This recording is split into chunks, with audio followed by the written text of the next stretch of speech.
the sheer arrogance of Silicon Valley in thinking that you can just do things to the French mind is so absolutely incredible. And this is why Silicon Valley is what it is. And there's so much to be excited about that we think we can reshape the world. And we can, in fact, because we believe we can. We wrote a strategy paper early on, which basically said there are three markets. There's the extremely diehard crypto natives for whom storing a mnemonic is a non-negotiable fact of self-sovereignty, and we will never be able to convince them. There is crypto developers who want to build for a mainstream audience, and then there are mainstream developers who want to use crypto. And basically we said we will never win one, and three doesn't exist. And so we have to go for two. We have to build for basically crypto devs who want to cater to a wider population that will teach us the things that we need so that when three comes about, we'll be ready. And that is we just got massively lucky with timing that three is coming now. Three is here. Most of our biggest customers aren't here because they care about crypto. They're here because they care about the impact that this technology can have on their users. Pivot was probably the hardest moment in the company's life, where we were doing an offsite and just the atmosphere sucked. And it was like 6 or 7 of us, the entire team. And at some point, I think I said, so like clearly things aren't working, right? And like you felt the body language change and people relax. We have eyes. Of course it's not working. We all see it, but now it's like part of the conversation and we can do something about it. The conversation that I think had a real impact on me a little bit was I went to see Roelof from Sequoia and I asked him, what would it take for Sequoia to be excited to do RA? He was like, you're talking to me about how far you've come and I don't give a shit. The only thing I care about is, am I excited looking forward? And I think that was like such a wake up moment. The obvious searing pain of trying to create something from nothing is so wild in your mind that you end up saying, oh, but we've done so well. Welcome to Dialectic episode 48 with Henri Stern. Henri is the founder of Privy, a crypto infrastructure company that allows every developer to put a crypto wallet in the hands of its users. In the middle of 2025, Privy was acquired by Stripe, but remains an independent organization within Stripe, and Henri works across Privy and a number of Stripe's other crypto efforts. I got to know Henri when I was a venture investor at the crypto firm Paradigm, which shortly after I left ended up investing in Privy. Henri is one of the most thoughtful and principled people I know, and I deeply admire the way he is able to combine ideology and pragmatism to build in a space like crypto that is laden with an incredible amount of both speed and velocity and change, oftentimes dogma and ideology that ends up going too far, and people trying to push things far beyond they should or exploit things. And I think the way he has been able to remain focused, to serve developers and customers, and build a product and a team and company that he can be really proud of is deeply admirable. We talked extensively about morality and technology, privacy, crypto wallets, and where all of this was and where it's going, the thought process and the decision to join Stripe and what it's been like since he joined, and where crypto is going, even if it might be a little boring at times. I even managed to make Henri play philosopher with us despite his best efforts. I hope you enjoy the conversation with Henri. And before we get into things, I would like to thank Notion, Dialectic's presenting partner. Notion is a collaborative workspace for your life's work that has natively integrated AI and agents into the place where you and your team do the actual work. Over the course of the last year or so, Notion has totally transformed itself into an AI native company. That is first and foremost seen with custom agents, which allow you to have little guys in your workspace that can automate everything you don't need to do or don't want to do, and allow you and your team to focus on the important work that you don't want to delegate. The biggest news in Notion's world lately is Notion's developer platform and Workers, where you can design a wide range of ways that agents can better help you and your team focus on the actual work while they take care of the busy work. The range of what's possible with Notion's developer platform is pretty incredible and still very early days, but I just saw something from Brian Lovin about how you can basically get your entire Twitter graph downloaded into a Notion database, categorized, updating constantly. I'm really excited to play around with this more, both in terms of how I present Dialectic episodes to you all, but also the ways that I can hopefully continue to push the bar on how I research for these conversations. It's a delicate balance between trying to find a way to manually sink my teeth into all of my guests' ideas and also find unexpected places and unexpected things that I might not have found otherwise in the research process. Thanks again to Notion. And you can also learn more at notion.com/dialectic. And with that, here is my conversation with Henri Stern. Henri Stern, Thanks for having me here at the Privy office. With pleasure. Thank you for being here. We've got all the secrets on the whiteboard. Let's see. This is, you can see this is hard hitting work we're doing here. Yes. Well, if we have to explain anything, we have the whiteboard available to us. I want to start with, first of all, thank you for doing this. This is an honor. I've known you for a long time and I've been rooting for you for a long time, and you keep winning. So yeah, it takes a village, as you know, but we have a long way to go. Indeed. At the Privy website, at the very bottom, the bottom right, you have a phrase. It says, "Technical decisions are moral decisions." Why is that important to you?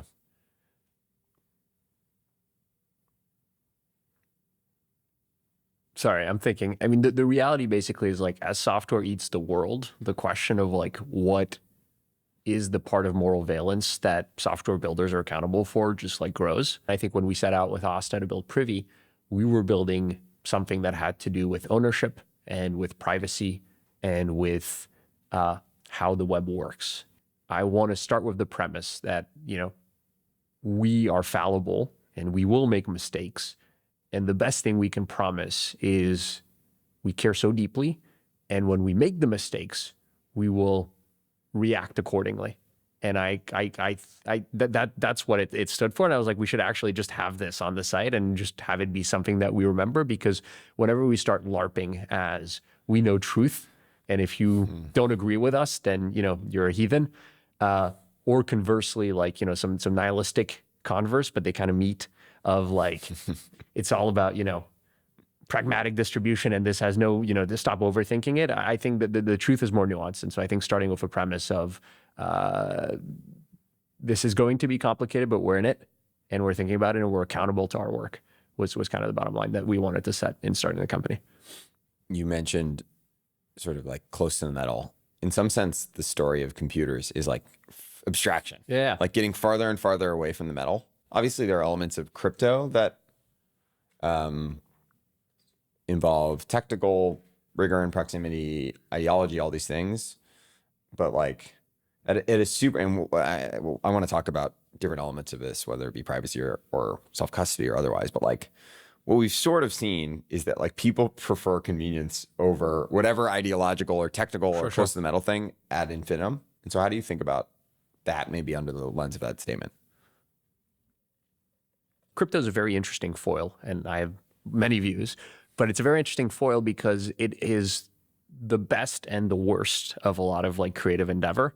And you have a lot of extremely ideological people who are fighting for what they see as a future path for the internet. And that's like the best version. And at the same time, that often veers into like such an extreme level of non-pragmaticism. Yes. And belief that actually,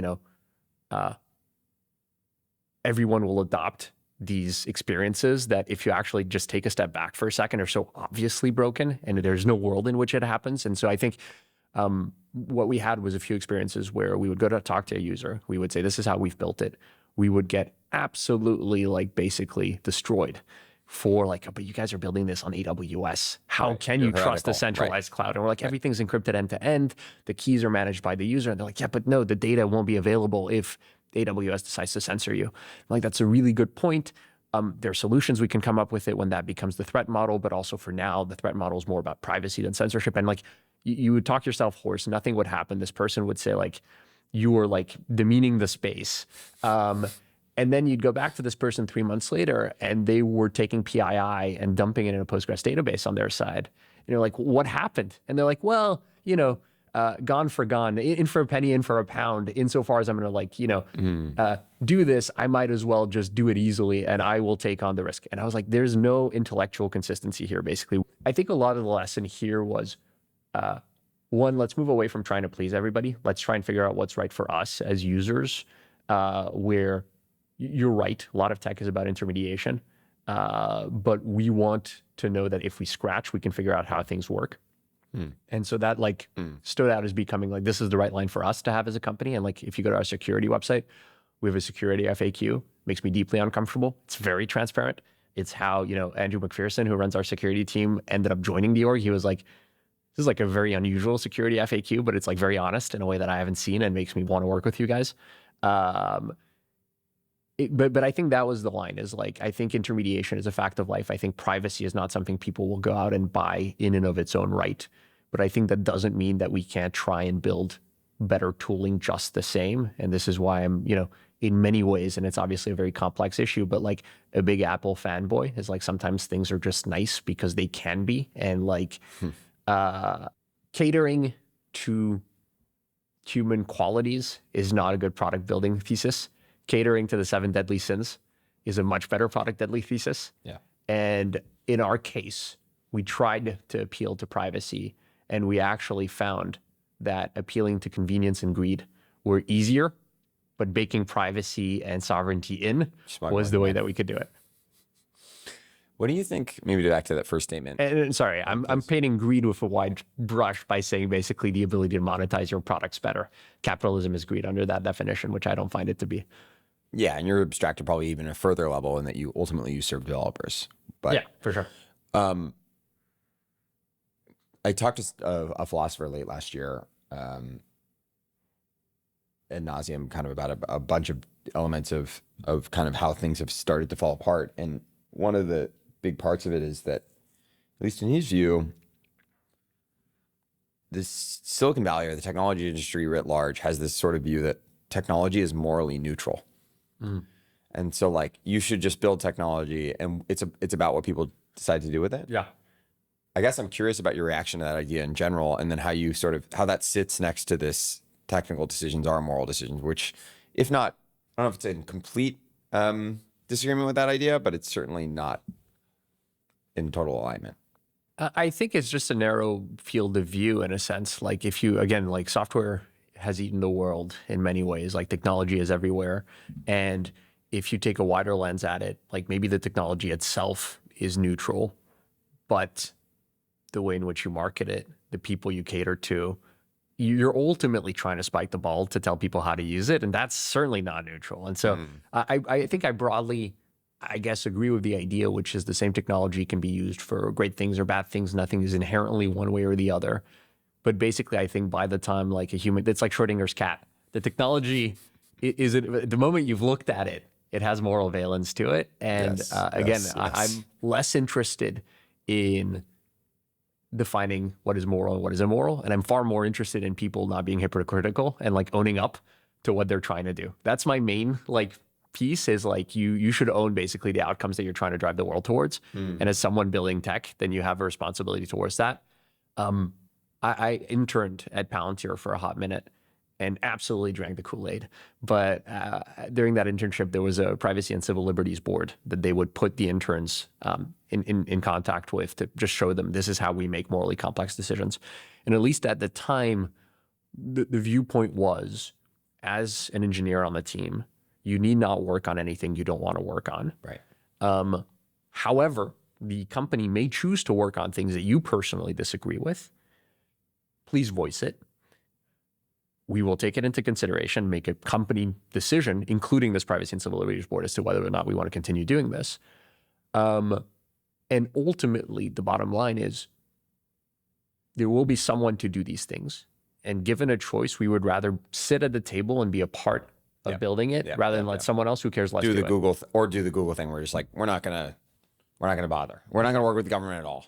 Exactly. So I think that's my point, is like you lean in and you own up, but like there's certainly the tech itself as a like cold instrument, I agree, is probably like just an instrument. Right. But as soon as a human touches it, like that's gone. Right. And part of the, I think, intrinsic to this idea, at least his criticism was, if you believe technology is morally neutral, you sort of take this view that we should just like more technology is always good.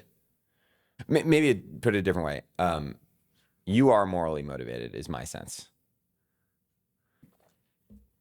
I come out of it thinking action is good and creation is worthwhile in its own. And having to lie to yourself as to why you do it or what it means for you to do it is the thing that cheapens the whole affair. And so I think broadly that the thing that impresses me so much with the US, I was having this conversation with my wife yesterday, which is the sheer arrogance of Silicon Valley in thinking that you can just do things. To the French mind is so absolutely incredible. And this is why Silicon Valley is what it is. And there's so much to be excited about that we think we can reshape the world. And we can, in fact, because we believe we can. But I think like, it's I'm a lot of like very mission aligned companies that like espouse giant worldviews, and then the actions just don't match up to the world. That rubs me a lot more poorly than say like, I want to build the world's best toaster oven because I really like toast. I think as long as people like speak it the way it is and acknowledge like the complexities, I'm good with it. I generally find that more technology is probably better. And if nothing else, more technology is inevitable. Like we are on an accelerationist like world path. Yes. And so again, I'd rather sit at the table than, move to the woods somewhere and try to not participate. You aren't building a toaster. You are also a French mind. How did, I guess the root of this, and I think one of the reasons you're such an interesting person is you are deeply pragmatic, and you've been successful. Like this isn't just this purely like looking ahead idealistic thing. I realize much more ahead, and you're super principled, and you do care about certain ideological things. And so I guess I'm curious about like maybe twofold. Like one, what caused you to maybe from previous parts of your life or academia or whatever to want to just do things, and two, like why this part of the world? Why is this important to you, and why does this matter in a way that maybe, no offense to toaster makers, but like is a little bit more of substance? It's a lot of questions. Sorry. I'll go to the last one. I mean, I think there's so much path dependency, basically. I went to grad school. So why this and why this field? The honest take is I have a lot that I'm very excited about in terms of building. And I think that when I was in college, it's very embarrassing, but is also a very good snapshot of a version of a millennial, but I'll go with it. I watched The Social Network in college. And the thing that struck me was not actually the whole story about Facebook and so on, which is great, by the way, like good movie. But the thing that struck me is there's a moment in which Jesse Eisenberg, playing Mark Zuckerberg, I think has to relabel files and writes a Perl script for it. And I was like, fuck, what am I doing? Manually relabeling my files every day. Like I need to do computer science. You're the only person with that takeaway from The Social Network, but beautiful. And so I came into it thinking, I need to learn to talk to computers because I cannot be a functional human if I don't do that. And then I got to really love the people who were in the computer science department at Columbia at the time when I started doing it. And then I think through that, when I went to grad school, I thought I was going to do coursework in AI because I was like, this is where the future is headed. And this was in like 2016, 17. And then I took one class by a professor called Dan Bonnet, who is a cryptography professor. And I was like, oh man, I just need to take all of his classes. He's amazing. And that's how I ended up basically doing the crypto curriculum more or less, and ended up in this field. And so I really find that there are so many areas of deep meaning in like human endeavor. And I just happened to, via pure path dependency, gravitate towards this one. And I think the future of like ownership and money and what it means to be a stateful actor on the web as pertains to these things is something that I find very interesting. But I don't think I was born thinking like, I want to work on crypto. When did it flip for you, maybe to go back to the French part, like when did it flip from academic to entrepreneurial? And obviously that's a dramatic way of, how did that gradient happen? Yeah, I think it took a bit, but I finished my undergrad, went to work with a friend of mine, and we both had like, real jobs lined up, quote unquote. And this is the first company with this is the first company I started, yeah. Exactly, with Zach, who started Row now, which is a really successful direct-to-consumer healthcare company. And I think we really both just wanted to work together. And we went through YC. And at the time, I think what was most shocking to me was just how that people took us seriously. Like we were just making shit up as we went along. And like people just saw that we were going to grind and like were willing to give us a shot. And I felt that was very, very infectious as a... Well, I guess this was pre-grad school, actually. This was pre-grad school. Yeah, so this was pre-grad school. And I went into it and I felt like I had unfinished business with CS. I got into CS too late. And I was like, I really should try and get a PhD or something at some point, but let me do this. And basically when Shout, the company we started, failed, I went back to grad school. And a core part of my endeavor there was do I get a PhD or not?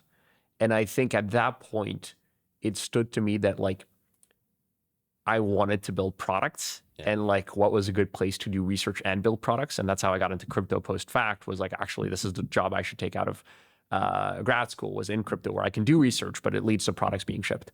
Remind me, when did you move to the US? College or earlier? No, earlier in middle school. And so was it because of that you didn't, like what created this sort of more American bug in you around some mix of ambition and to go back to the agency or whatever? Like, I mean, I just spent the time arrogance. here. Yeah, the arrogance. I became arrogant when I mean, I think the honest take is I lived in New York a very long time through when I was like, 10 or 11 to college. And then I think probably a lot of it, I was in a French school, and a lot of it I think came through college and the people I hung out with. I started my undergrad at Stanford.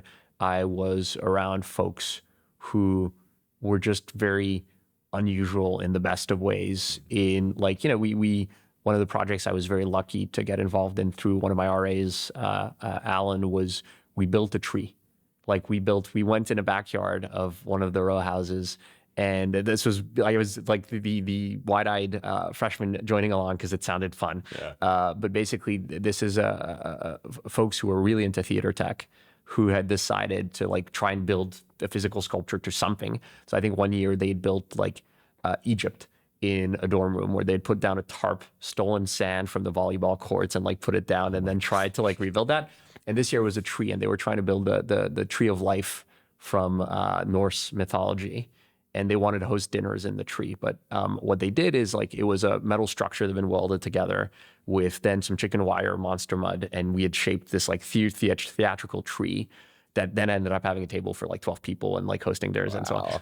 And so I was just like, this is really fun and cool. And I think finding myself in that environment felt very intoxicating. And so that's, I think honestly, the take is like, a lot of it is just, I was the pure product of like that, plus, going through YC in 2014. It's like a very specific part of the world at a very specific point in time that ended up making a big impression on me. When you went back to grad school, did you think you would do another startup? Yeah, no doubt. Okay, so there was always, it was sort of a matter of time. And I think in fact, like the first startup, we ended up shutting down. And I specifically remember at the time thinking, I do not want to be a founder for founding's sake. There's nothing inherently valuable to the act. And so unless I have an idea that I believe is worth having in the world, why should I do this? And obviously my mindset changed a lot because I came out of grad school being like, I want to build something. And as long as I start with that premise, there are too many interesting things that are broken in the world for me not to find an idea that's going to be interesting. Speaking of that, I suppose, I think it'd be cool to trace a few of the arcs of Privy. Sure. You were, I think it was on Cheeky Pint, you said to John or to Zach, like every year we look at the company and it's unrecognizable from the prior year, even the last few years. You're also like dealing with a market. Crypto is a market that is like both probably, I think a lot of people had an experience of it not moving as fast as they would want, and it moving maybe in directions that they might not want. I think you probably have experienced both of those. And I think that has made it a really interesting substrate for your deftness in balancing ideology and pragmatism. So maybe to start, you mentioned it earlier, like you have all these old Medium posts about like, how do we actually have a world where we can smuggle in privacy or whatever it might be? Let me see if I have it.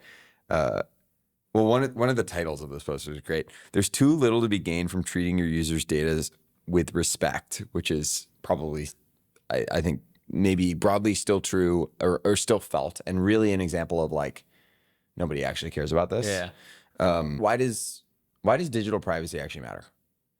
I think for me, basically, just the reality is like the majority of our lives are now spent in the digital medium, and you have this like data exhaust that you're putting out every day. I actually just went through a digital audit by a firm where they went off of my name and they tried to pull everything, and it's really impressive. And like I'm very aware of what's out there and what is like intentionally out there versus not. And there were a few things that surprised me, but broadly it's like pretty wild. They like went through my entire like family tree, all of the like things, both in crypto terms and not. It was a very interesting experience. And basically, I'm just like deeply aware of how much digital exhaust we all drag with us. And I think there is this disconnect in terms of, risk and danger of the fact that like our sense of fight or flight has been developed in the physical realm. Like, if you go like this, I feel that viscerally. But the amount of risk I'm taking on in a digital surface is very real, and yet my brain is not at all wired to perceive it in the same way. And so unless it like slaps you in the face. Yeah. AKA somebody finds a Snapchat of you doing cocaine or whatever, and Yeah. people lose their minds. But or the iCloud photo leak. But even then, just the feedback cycle is so different than it is in the real world that I think just like we're not exercising the same judgment in digital spaces as we are in physical spaces. And so at least I grew up just very aware of like those risks and dangers and thinking, how do we build back into that? Why did you grow up so aware of them? From a technical standpoint? I think from a like technical and personal standpoint, I think what I really valued maybe as a, immigrant coming to the US and so on, like, the most like privileged version of like, random white French dude coming to the US. But like, I think it was being able to control how I present myself to people is extremely important. And, the idea for a long time of people being able to Google someone made me very uncomfortable, which is it was always the case that you could show up and you decide what you brought with you into the room. And now actually there is this like, hidden baggage that you're dragging with you everywhere. And that like felt very like real to me. And so I think to that end, I think digital privacy ended up being something I really care about and I was very interested in, and still am. And I think the thing that's so interesting in the moment today in tech is just that the arms race has changed completely. Like the launch of Sora makes it that you can spend a lifetime trying to be careful about your digital exhaust. But now all you need is like 2 angles of your face and 3 sentences spoken aloud. And that's it. You have been, ingested by the machine who can now output you ad infinity, saying anything that it wants. We won't even need to do this podcast. That's the point. No One of cameras. the things that came up in this audit was like, there's too much of you on YouTube, and like the deep fake potential is like infinite now. And like, that is just a cost of living at this point in time. And it's true. But so I think that's very interesting, which is we're in a shifting threat landscape. And maybe this is the place where I reject the French ethos the most. This is going to be a very like Europor themed podcast. Unfortunately, I love France. I feel very French. But the French response to global warming is turn off lights when you leave a room. Yeah.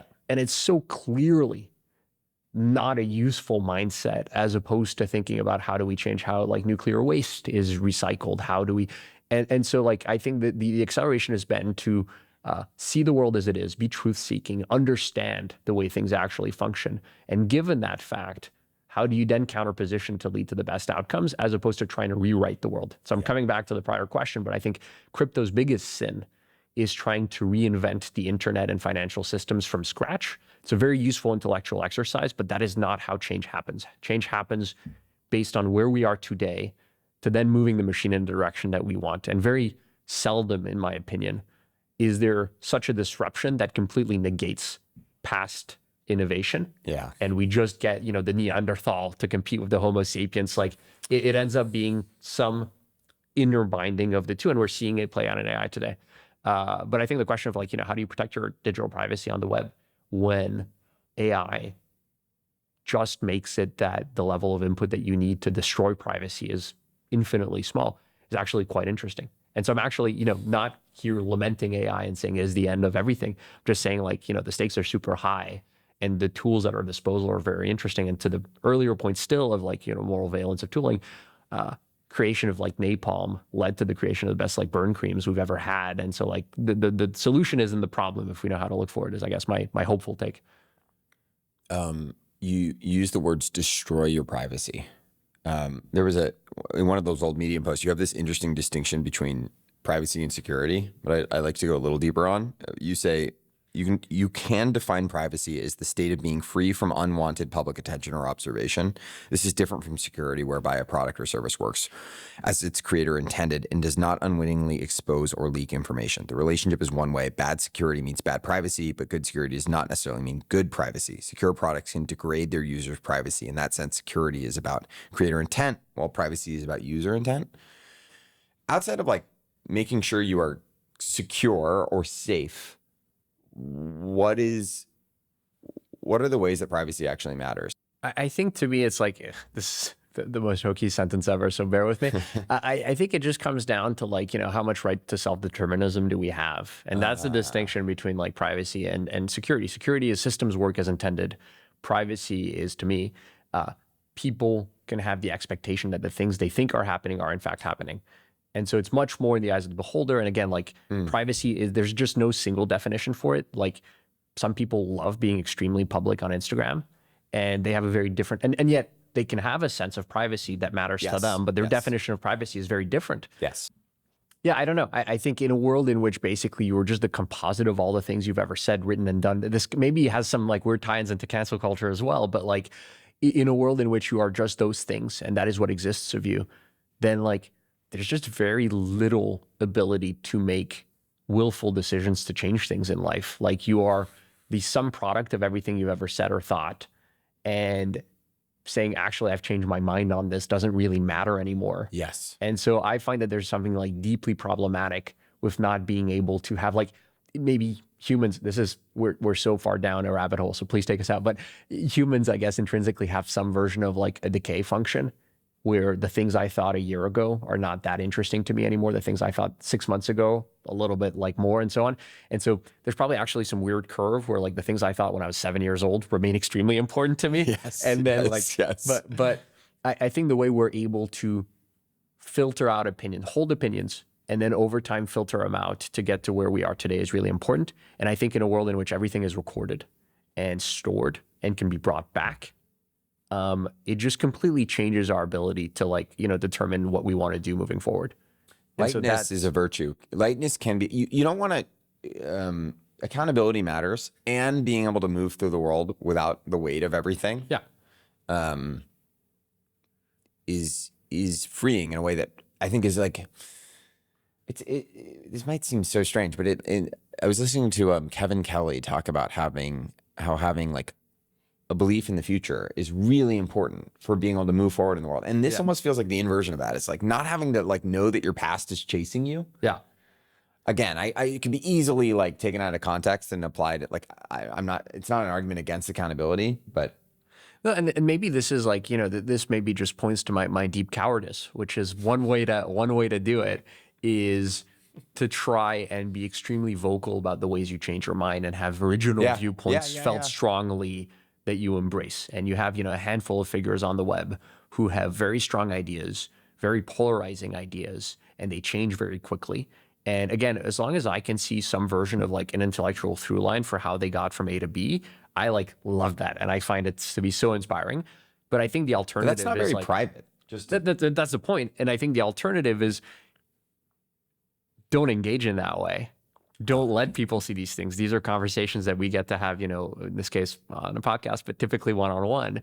And I've also in this been very careful to not espouse any opinion here. I'm like spewing about what it means to have opinions, but I've not said anything of any like valence on any topic. But that's the other point is like basically given that I don't know how this plays out, being more private is the way in which I get to keep my thoughts to myself, have those thoughts, and move about in the world unencumbered by having to relate my present set of actions to my past set of thoughts in a sense. Yeah.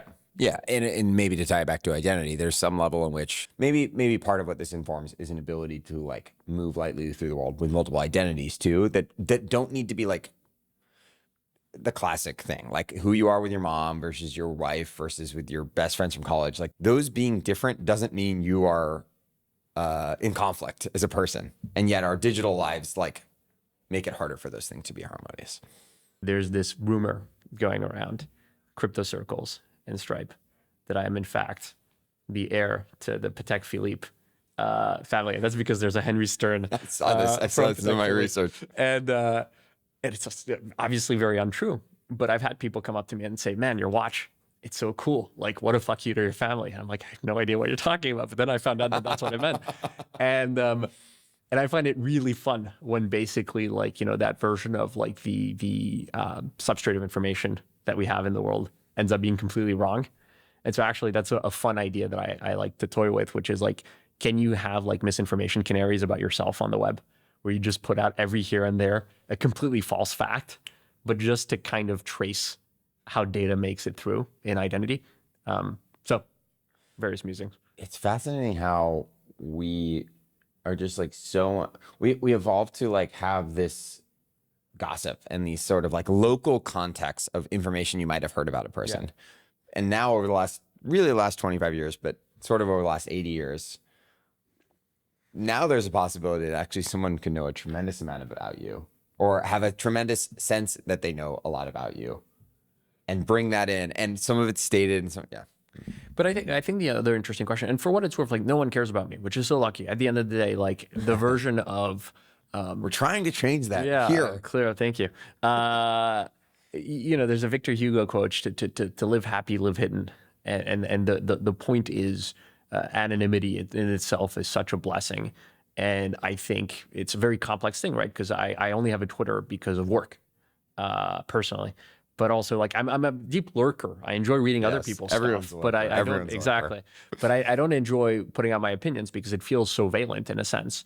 But I think the point is this, which is living in a world where we basically went from phase one, which was we exist in the moment, and the activation energy to capturing something for the future is wild. Or actually, maybe phase one happened with the printing press. Right, so there's the pre-Gutenberg days where it was oral history for the most part, and you had to get a scribe to do anything. Then, you know, post-Gutenberg, capturing information for posterity becomes that much easier. To, you know, probably the advent of the internet and like microblogging, where now putting out information to be captured for posterity becomes that much easier. So we went from like you had the activation energy and putting out basically like long-lived information has gone way down. But we were always saved by the fact that no one cares. And the amount of work it would take to do a really deep psychological draw up of someone on the internet is broadly not worth it economically. And that has changed. Like it is now really easy to send out 3 agents to like cut these things. And I'm curious how your, you know, research for the podcast has changed and so on. But my guess is just that basically you can get a like deeply harmful psychological profile of anyone for really cheap in a way that used to be reserved for, you know, blackballing someone in a deep way. Yes. And the question for me is like, what happens next? And the reality is society will be too schizophrenic if it becomes too easy. I mean, this is what we're seeing in many ways with like what has happened from 2018 to now in terms of what was the moralization to now, like just tech itself is an interesting foil for how society is evolving, I find, and it's a good Rorschach test for, you know, cancel culture to now like very abrasive masculinity to like some version of what'll come back. And we're just swinging back and forth here. And I guess my question is, in a world where everybody has that power, I actually suspect it becomes a lot less powerful. Yes, the Overton window has to, I always used to joke, back to my crude Snapchat analogy, like at some point we will get if everybody's got dick pics, is your dick that interesting? Yes. And I think like that's like, how do we keep carrying on meaning in a world in which everyone's dicks are out there is the question that that's our sound bite. I have. That's our sound bite. Yeah, 2 things that come to mind, and we'll finally move on, although I could talk to you about this all day, is I think his name is Nathan Jurgensen, this guy who used to write for Snapchat. Okay. It's possible I have the name wrong, but they basically have this like philosopher in residence thinking about the impermanence of digital identity or the permanence of it. I feel like you would find it interesting. Like, I don't know what he's doing now, but it's an interesting sort of like dumpster dive on somebody who was thinking about this actually quite early. The other thing that brings to mind actually hilariously is, I don't know if you've heard Tyler Cowen talking about how he's writing for the LLMs. And his whole thing is like, he wants the LLMs to know as much as possible about what he thought. So I think part of it is like, so when he's gone, but also, I don't know, he's reading some interview and he's like talking about Iceland. And he's like, now the LLMs know what I think about Iceland. And like, if people want to know what I think about it, they can ask. They can ask. I mean, and for what it's worth, this is maybe my draw to like action, which is like ultimately what we're going through right now is the quintessential like intellectual masturbation exercise on so many levels. And I think, again, Silicon Valley kind of sometimes talks itself up in a histrionics around like, you know, all of the ways in which these are all very deep. But like, I think then taking a step back and seeing like what action was taken, how has it actually impacted the world? And like, is this good or bad? It ends up being quite simple. And so I think being able to like move in and out of like this context to just like, is this company producing something valuable? Does it make me happy as a consumer? And like, it isn't that much more complicated than that. I find it like very important to get back to. Maybe this is why working in tech in New York this is a call to arms to tech in New York, which happens to be much more easily to ground in reality than probably if you're operating in Silicon Valley. In what ways does Privy still work on privacy? And it's really tough. To a large extent, like, we pivoted. The core product failed. And I think a lot of the infrastructure and architecture that we built remains, like, data encryption, key splitting, running secure environments in which we can provably show that no one knows the information. It used to be about knowing information. Now it's about securing keys. But the core, concept is very much the same, just the substrate of data has moved from, intelligible information to now like, key like information. So I think that the reality is like, basically it works on it because I do believe that encryption is key to privacy, and having everyone have keys is key to enabling encryption to exist throughout the web. And so I'm probably holding out hope that the self-sovereignty project of Web3 will come back as we distribute stablecoins across the world and as we make it that, digital currencies work. And I think the project itself is a risk in a sense that there have never been darker days for Web3, and yet I've never been more optimistic about crypto. I think finally the space is having real deep impact on people who otherwise don't care about the technology, which is maybe the definition of impact. It's the only space that has ever like so deeply pandered to itself for so long. So I'm as optimistic as I can be about the space and about the ability to do meaningful, impactful, positive work in this space. But also I think this idea of we're going to build an alternative internet that is user-owned has never been in more dire straits. And I think my hope is that Privy is still working on privacy because we're sort of laying the groundwork for how to enable people to have keys to signify intent and encrypt data. To jump forward a little bit, I think around the time I met you, you were, and I'm sure I'm skipping over some stuff, but you were starting to think about embedded wallets, which sort of became this massive, amazing wedge in. The crypto wallet at the time, and certainly for most of the early history, was this sort of idealistic, to go back to the point you were just making, this idealistic idea that you're going to bring your self-custodial wallet wherever you went. And it wasn't just your money, it was all of the things you were. It was your identity, whatever. Do you think that there's still merit to the idea of the wallet in that form factor at all? Yes. And I think in a sense, this was the interesting take we had. The biggest issue with identity writ large, like how do you define identity on the web? Typically people will say this is about basically portable identity. I record something once, I get to have it everywhere. It is controlled by me, not by a platform. That's at least the very common way I would think about it. And basically any work on identity ends up being a question of how do we incentivize platforms to play along in a game that cuts out their edge and that disintermediates them from their users, which is to say their lifeblood. And so I think that's the core reason why identity projects end up going astray, is if you are pure enough about following the identity path, you end up building a protocol that you can never get anyone to adopt, because all of the people who have the greatest impact in adopting it are the most disincentivized from adopting it. And yet I think what we'll end up with is maybe federated like versions of identity, localized. Like I think there's basically a gap between you only exist within the platform ecosystem or you exist at a government mandated level.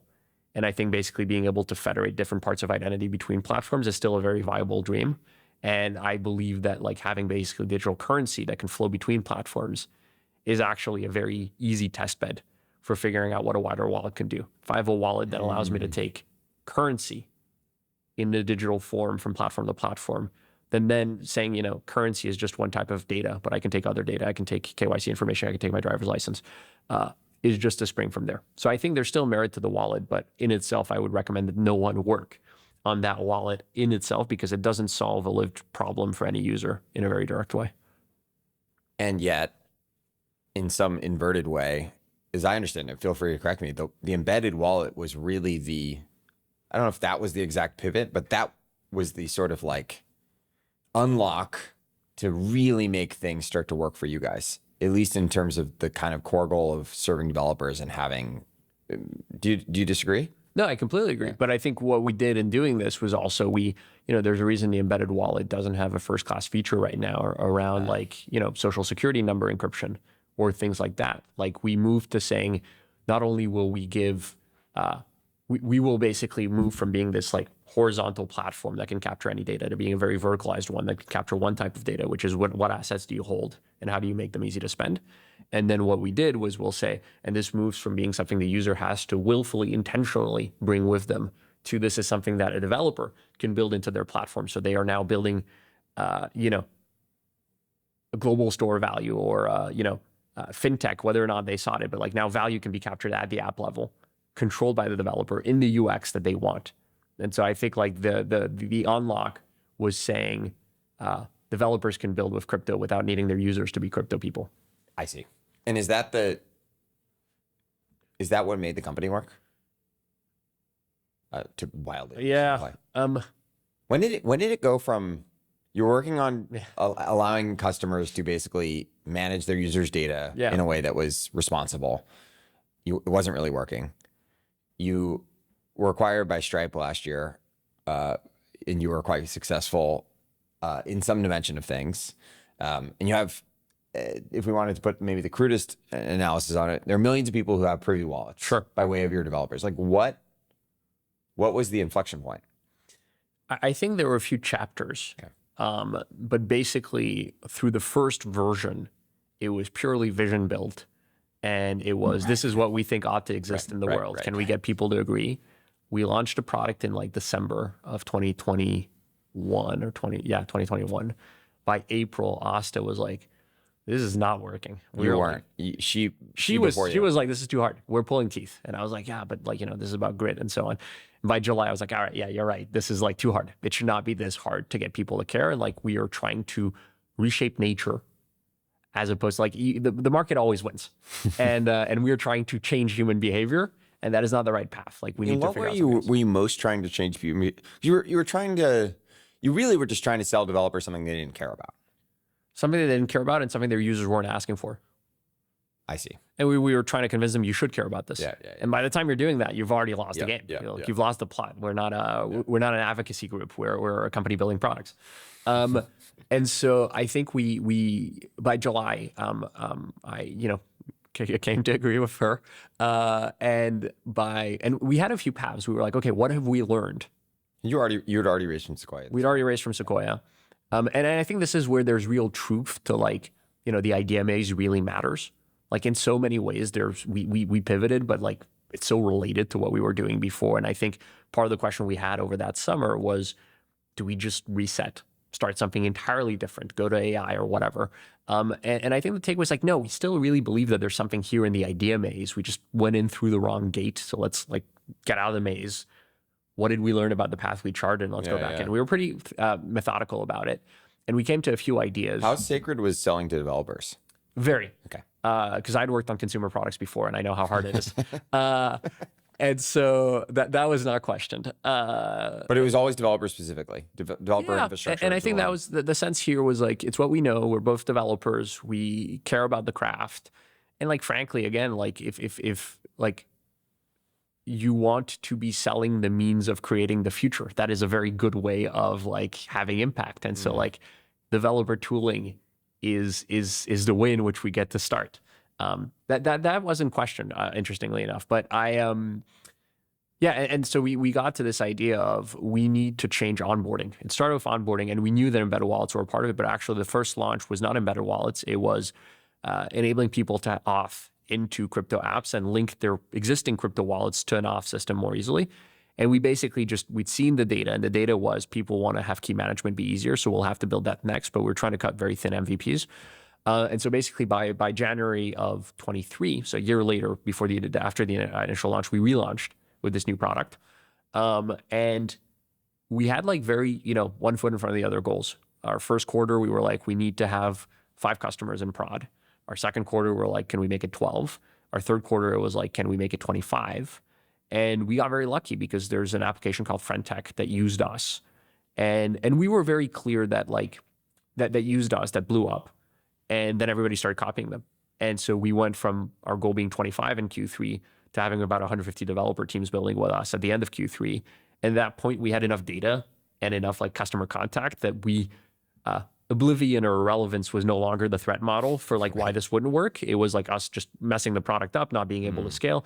And so I think was there any fear of like, will there be, because interestingly, we knew each other back then. I remember well before Fintech, you had like envisioned this correctly, which is like, I need to get enough developers that one of them rips basically. After that, one, I guess, do you think that was a reliable strategy that can actually work? And then two, was there any fear that like, will there be another Fintech? I think the fear was, can crypto exist beyond the like, cult following it has? Yeah. And I think we were basically very comfortable, or at least appropriately uncomfortable, making a core bet, which was we have to have one, like we can't stack bets. I think that was a very important like mindset that we had, which is like the startup can be a series of like, bank shots and pools where you have to hit like 3 sides before you get the ball in. There needs to be one core bet that we're making. But then if that macro core bet works out or doesn't work out, we can succeed or fail. And I think our core bet was crypto, be it in the Web3 version and digital assets version or something else, is such a fundamentally interesting idea. Having a state that is not owned by any party, but that every party in the world can connect to across the internet is so clearly valuable. And the first application of it is like magic internet money, which is the old name for stablecoins, I guess now. I was going to say, back then, it almost felt like Web3 didn't work. Yeah. And so in some sense, like it was, at the very least, it didn't seem that obvious then that there was still this like very long run bet that stablecoins and like the quote unquote boring stuff was still. I think that for us, the point was Fintech gave us relevance and enabled us to test things. And I think the guiding star was, can we work with tasteful developers? If we find customers who have taste, what they're working on is far less important than the fact that they understand what they're working on. What does taste mean? It means, I mean, the negative signals is someone who is mimicking a trend as opposed to doing something because they believe in it for, first principle reasons, whether the first principles are correct or not. Right. And it means somebody who understands their audience and their customers deeply and is making decisions based on that understanding rather than just based on like, proxies for what an audience might be. Right. And so I think we've been able to just spend a lot of time with our customers and identify who has real vision for what they're trying to do. And then let's just be better for them. And so I think we basically spent this first, chapter 1 was, pre-pivot. Chapter 2 is this period of getting to a place where we had enough of a customer base to start iterating. Chapter 3 is how does this stretch the product and what are the places in which we can just build better tooling for these people? Leading to chapter 4, which is seeing the emergence of stablecoins and a new class of user coming into crypto and making sure we were well built to support that use case. And so I think we wrote a strategy paper early on, which basically said there are 3 markets. There's the extremely diehard crypto natives for whom storing a mnemonic is a non-negotiable fact of self-sovereignty. And we will never be able to convince them that actually, these are really viable, like self-custodial systems that they should use. There is crypto developers who want to build for a mainstream audience. And then there are mainstream developers who want to use crypto. And basically we said, we will never win 1 and 3 doesn't exist. And so we have to go for 2. We have to build for basically crypto devs who want to cater to a wider population that will teach us the things that we need so that when 3 comes about, we'll be ready. And that is we just got massively lucky with timing that 3 is coming now. 3 is here. It wasn't like it. I don't know if you got massively lucky. It was over the course of 4 years. Yeah. We were patient and lucky. You hung around. We hung around. But we're now in a place where basically most of our biggest customers aren't here because they care about crypto. They're here because they care about the impact that this technology can have on their users. They're here to build better, financial systems. They're here to enable people to hold US dollars globally if they don't have access to local currency or stable currency. They are here to build better products for orgs that already exist and are massively scaled. And we're really well set up to work with these people because we have 2 markets. We have the folks who are really pushing the technology, and these are the deep experts, the crypto natives who are like forcing us to be faster, to scale globally.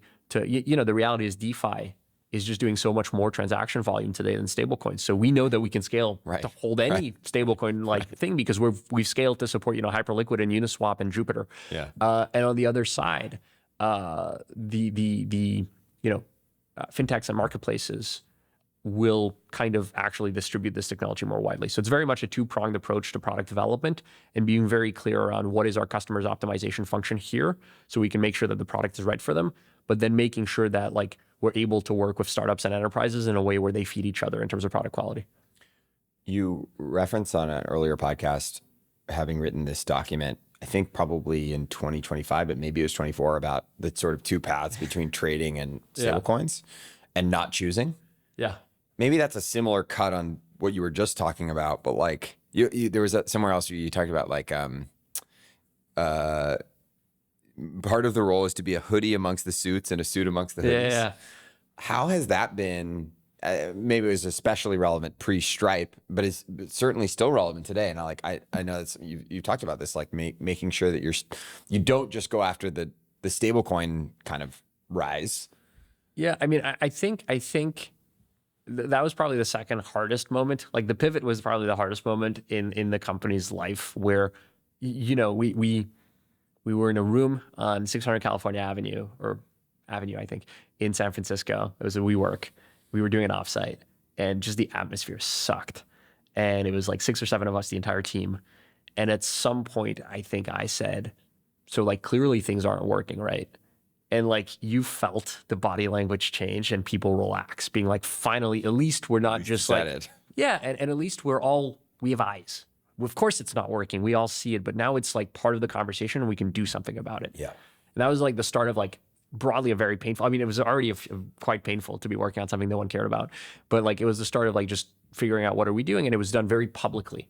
We have one teammate, Ankush, who was like, this is his first job out of college. I think it was like he was probably like a few weeks into the job, and I'm like just so thankful that he hung on, because that was not a fun time to be around the company. Still here? He's still here. Wow. And he's amazing, and his job has changed 18 times in the course of like the org, but he runs a lot of what we do in product generally. But I think like that first summer we were doing like, we'd set it up so we would do like random research to try and figure out what we would do. The second hardest moment was basically much more of a private moment, but it was me and Asta and like just seeing the market is changing. And like, this was when? This is October 24. I wrote this doc that I sent to one investor being like, I think we're headed towards a wall. And like, like Hyperliquid's already a customer? Hyperliquid's already a customer. I believe like the trading yes. stuff is working. The trading stuff is working, but we, I think our stance was always we want to be big fish in a small pond and then grow with the pond. Okay. And we will not focus on monetization, and we will not focus, like we have built a SaaS business. And so in many ways, like this was the actual like crux of the doc, which was we were seeing the boat depart from the dock. We are on the dock. We have to either jump on the boat or stay on the dock. The boat is stablecoins. The boat is a new vertical coming into the space, stablecoins, tokenized assets, and generally like the fintechs entering the space that will clearly be massive. Yeah. And requires a set of changes to our product and the org that we need to make to stay relevant. Yeah. And I think the point was, if we stay on the dock, we cannot be a SaaS product. We have to figure out how to be a very different type of product, because there are great businesses to be built in trading, but we have not built such a business, and we never intended to. SaaS and trading. Exactly. Yeah. It doesn't make sense. Yeah. And conversely, if we want to jump on the boat, that's great, but we're giving up what was hard-earned, but also what was, like, I think a very meaningful set of customers who have great ideas, who are really insightful, who we want to keep working with. And so I think the point was like, this needs to be a very intentional, deliberate decision that we make for how we want to be in the world. And I think the point was, we have to do both. We can't control the timing of like stablecoin adoption, and not using the platform we have would be such a mistake, because it's a valuable platform, and I actually think it feeds product quality in a deep way. And to the point, I think we're now like on the late-ish part of that transition. We have made the transition. Most of our customers are moving stablecoin volumes. They're fintechs. Again, they're folks like Ramp or Klarna or Deal. And these are very modern companies who are here for the user impact. But at the time, it was we actually have a platform. We just need to rethink our customer base a little bit in order to make that movement. The conversation that I think had a real impact on me a little bit was I went to see Roloff from Sequoia around the time we were raising a Series A, right after we had raised it. And I asked him, what would it have taken for Sequoia to be excited to do RA? And we talked for a little while, and he was like, you're talking to me about how far you've come, and I don't give a shit. Like, the only thing I care about is, am I excited looking forward? And I think that was like such a wake up moment for, you know, the obvious searing pain of trying to create something from nothing is so wild in your mind that you end up saying, oh, but we've done so well. Yes. And no one gives a shit. We're not dead. We're not. Exactly. And so I think that's been a very useful lesson to carry forward, which is the only thing, like, let's restart the clock today. What do we have to do? And this is why I find, you know, just the entirety of, like, say, SpaceX as a company and the way they were operating in AI, you have a fantastic business, and you're now going to, you know, I'm speaking a little bit provocatively, but you're now going to risk the entire business to go after the next biggest thing. And so, like, that ability to only look forward is, like, you know, it goes back Elon's to the good at that. Yeah. Elon's good at that. So that's very impressive. So easy to say from the outside looking in, but, like, I guess you could say, like, obviously you should have done both. What were you what did you have to compromise on, and what did you not compromise on to actually make that happen? And why was it so hard to do both?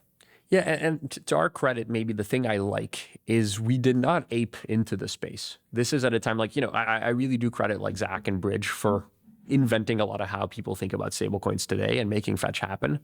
I think we were making what happen? Fetch happen. Sorry, Mean Girls reference, please. I thought you were talking about some technical fetch. Yeah, fetch. It's a technical term. I think we were early enough that it felt very risky to make this bet at the time, which now, you know, every company that is still operating in crypto has pivoted to stablecoins. So it seems very obvious post fact, but I think we were lucky to see it a bit earlier. I think there were probably, like, 3 core trade-offs. One, marketing and product positioning. We, like, you know, we rebranded. We did a number of things to actually self-actualize for the market we wanted to build toward. 2, actual decisions in the stack. Privy, you know, while key reconstitution was all happening on device at the time, and we were like, man, and key management wallets were very tied into auth. Because most of our customers did not have authentication systems. We're like, well, there's no world in which, like, a bank is going to rework their auth system to integrate wallets. Like, we've completely fucked up the stack here by, like, tying these things together. So we need to rethink core abstractions. We need to rethink the relationship between wallets and auth. We need to rethink key management because it can't keep happening on device. It needs to be like, and this is what led us to, you know, TEs and secure environments in the cloud where we could provably have keys that no one could touch but the rightful owner. But also it did not need to run locally in order for that to be true. Yeah. So it was a deep set of, it took us the better part of 8 or 9 months. It's just like a resources problem, mainly. Yeah. It was focus and resources. And then it was clarity internally. Like, the question of who are we building for then comes up a ton. Right. And I think, like, basically, you know, building a resilient culture in startups is getting everyone very comfortable with ambiguity and with saying, we don't know, but we know that we don't know, so we can figure it out. And I guess my core theory of startups, great start to a sentence, is you basically have, like, 3 audiences. You have your users, your team, and your investors in that order of importance. And whenever you start to talk to one of these audiences in a way that is too unlike the way you talk to the others, you're setting yourself up for failure or reckoning. And so I think trying to keep the right tension on the rubber band so that we know the ambiguity, we're transparent internally, we know we haven't figured it out, but we have to figure it out. That's the most costly thing, is, like, you know, just feeling on a day-to-day basis, man, this could be wildly wrong. And we're wasting, like, precious brain power trying to figure out this made up thing when in fact we're doing pretty well on the crypto native side of the house. And so why should we threaten to destroy the entire enterprise in order to make this leap? When in fact, post fact, not doing that would have been disastrous. And again, this is so easy mode, right? I had this other conversation. I'm going to keep name dropping Sequoia partners. I had this other conversation with, I think, Alfred Lin, who was talking about a company that was at a $100 million run rate and had to decide whether they were going to, like, destroy their business to start a new business. Like we were doing this as like a teensy, like, 20 person org, seeing something that like was in hindsight very obvious. But like there are companies that are having to reinvent themselves at such massive scales. And that's like real courage in many ways. I think you benefited, certainly post pivot, from being like very customer obsessed through this period, despite a customer base that was a little all over the place and moving target. Where do you think like vision has remained really important? Yeah, it's a really good take. And I would argue that this is one of the things I'm not very good at as a founder, which is to say like customer obsession in many ways is the vision itself. Like, by the way, lots of amazing companies have been built basically on that alone. Like we're working in an interesting place that is complex and hard technically, that is like morally valent and important, I believe, in the future of how the web gets built. And as long as we pick the right customers and we kill ourselves to serve them really well, things will kind of work out. Maybe serving developers, right?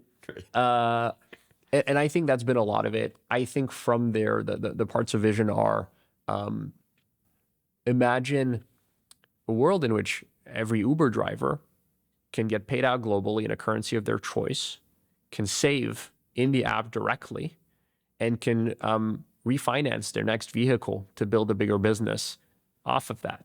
That world exists today, and that world is no longer just one that only Uber can build. Any 3-person team actually has the means of doing that. It's extremely powerful. Like we're rebuilding the financial stack from the ground up in an internet native way. And like, I really do believe that, but I think I'm like a very skeptical person. And so when I hear like, founders talk about vision, I'm like, oh, this person's trying to sell me bullshit. And it makes it less exciting to me than actually talking about the craft. And that last example, or frankly, a lot of the stablecoin examples are like kind of boring to Americans who have like a pretty good financial system. Fair. So like the vision part of it's like lowercase v. Like I think that's fair. When was the acquisition? Mid 2025? It closed in, we announced it in June of last year. Right. You run Privy as a somewhat separate org inside of Stripe, and then you also work on, I think, some Stripe things. Like what is Privy today? Like what is the right way to model what it is and what it will continue to be? It's a great question. Versus being just folded into Stripe's sort of massive crypto effort. I mean, I think a lot of what was exciting about joining Stripe was just the quality of leadership at Stripe.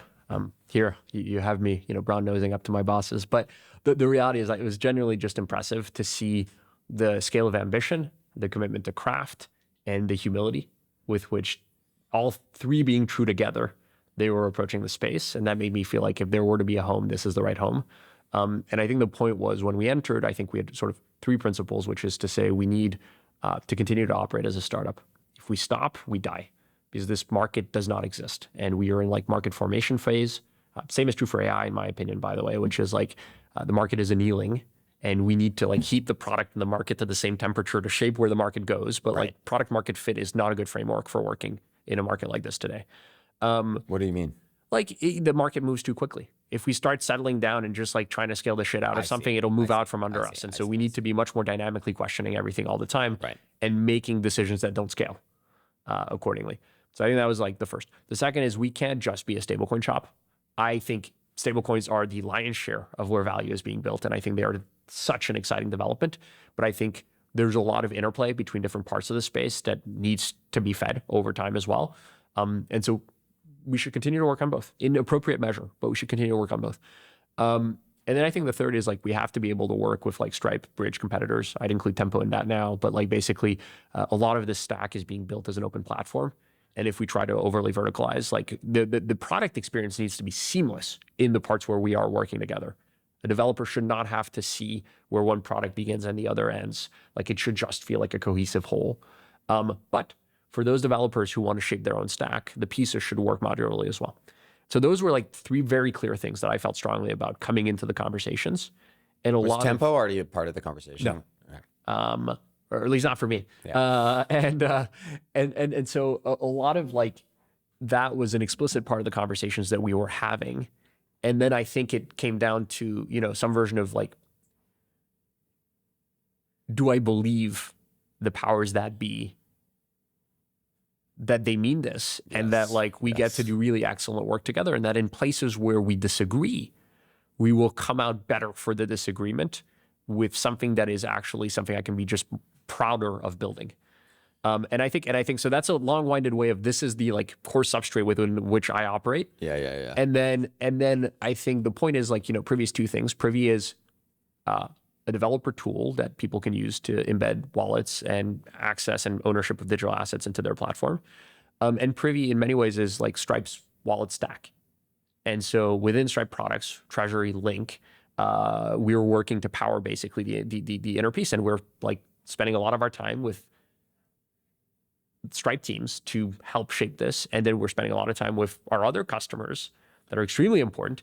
And again, this is like the two feed each other, which is the work that we're doing for Stripe benefits everyone because it is like extremely demanding. It scales, it like has all of these requirements.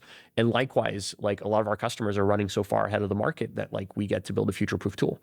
So I think that is like the core definition of Privy. And then increasingly, we're trying to figure out where do we make it that 1 + 1 = 3. Like I'm helping run the on-ramp team at Stripe.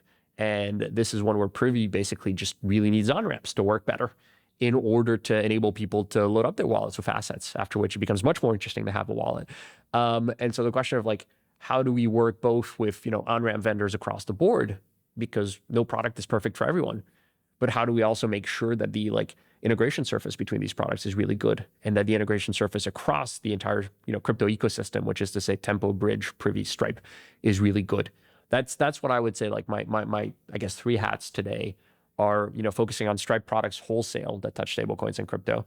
And there's many of those, and I just manage a few of them, which is to say like, merchants getting paid with stablecoins and on-ramps. It's Privy. And then it's how do we build an ecosystem that can run at speed on point solutions and yet build a greater whole as we do so. Is a wallet just like a way for a developer's app to let users have crypto? Yes. In my definition of it, right. Yes. I think there's, my sense is you have consumer wallets. It's a way for a consumer to hold and trade crypto. You have developer wallets, embedded wallets, which is a way for developers to build, these assets into their app. And then basically digital asset accounts, as you were saying, is like this higher level abstraction that brings together the many integrations, that brings together, card issuing, orchestration, wallets, so that a developer doesn't have to think about putting the stack together themselves, but can just like build with one thing and it just works. It's a bank account in a box, so to speak. What does it mean for Privy to, you talked about customers, like what does it mean for Privy to be a startup within Stripe?